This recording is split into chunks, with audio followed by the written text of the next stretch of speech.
Election Day is now exactly 2 weeks from today, but more than 5 million Americans have already cast their ballots. Early voting is underway in 28 states, and a number of them are actually experiencing record levels of early participation.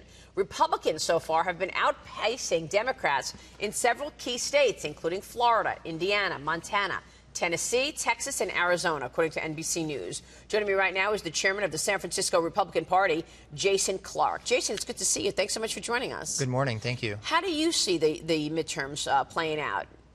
Well, we definitely see a more energized Republican base. I mean, a couple of weeks ago, the Republican base was sort of apathetic, and now people are really kind of energized now to go out and vote. And I think in many states, you're going to see a more energized Republican base voting than we thought.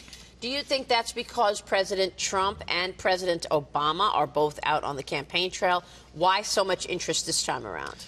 I think there's a lot of things. I think the recent Supreme Court hearings has really sort of galvanized Republicans who didn't feel like the hearings went the way that they should have.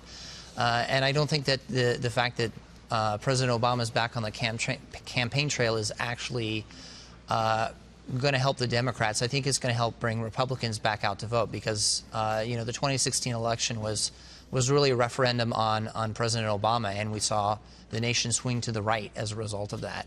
So what do you think people will be voting on? That they don't want Obama policies back, or they want to see the Trump policies get executed? What's your take? Why?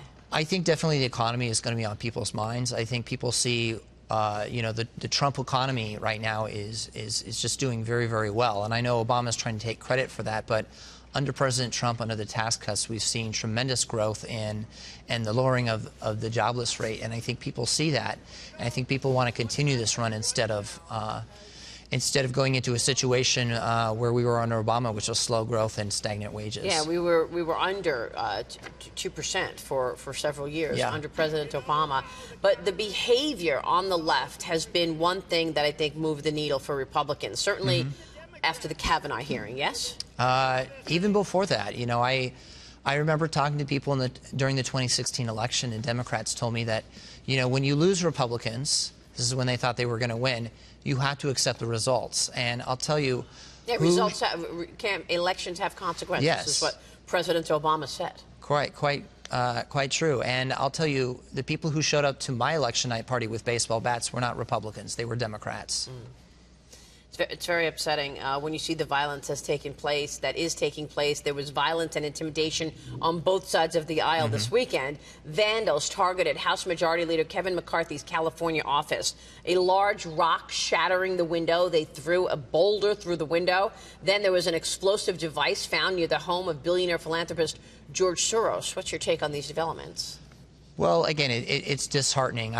I would like to, remember what outgoing UN Ambassador Nikki Haley said in her talk the other night. She said, in America, our political opponents are just that. They're our opponents. They're not our enemies. And, it's just kind of a call that we've lost some of the civility here of political discussion and discourse. And people are turning to violence because they feel frustrated. And violence isn't the way to do it. It should be about dialogue. You're right. Absolutely. Tell me about San Francisco. This is a sanctuary city. Here we are in San Fran. We've got the caravan approaching the United States. Will voters turn out in reaction to that caravan? And how do you deal with, as a Republican, chairman of this party here, the fact that you're in a sanctuary city and it's largely liberal?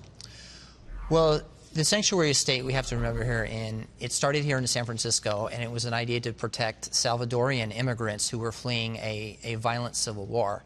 And basically now the policy's been extended to cover anybody who just overstays their visa or just wants to stay.